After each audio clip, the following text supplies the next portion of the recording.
Pemirsa, kita memasuki berita yang pertama.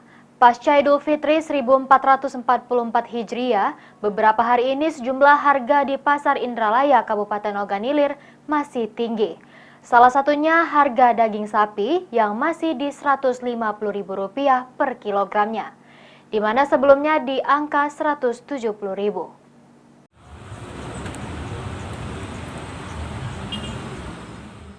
Suasana Pasar Indralaya Kabupaten Oganilir mulai ramai kembali pasca Idul Fitri.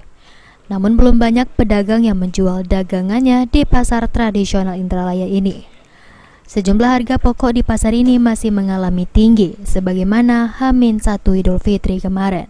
Seperti harga daging sapi yang masih tinggi di harga Rp150.000 hingga Rp140.000. Masih dikitnya pedagang dan tidak adanya daging membuat harga masih tinggi di pasar tradisional Indralaya.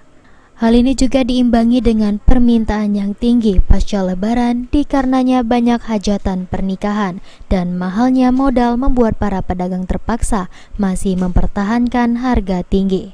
Salah satu pedagang, Ivan, mengatakan bahwa kenaikan ini bukan disebabkan kelangkaan, namun tingginya permintaan serta mahalnya modal pedagang membuat mereka terpaksa sedikit menurunkan harga dan mempertahankan harga.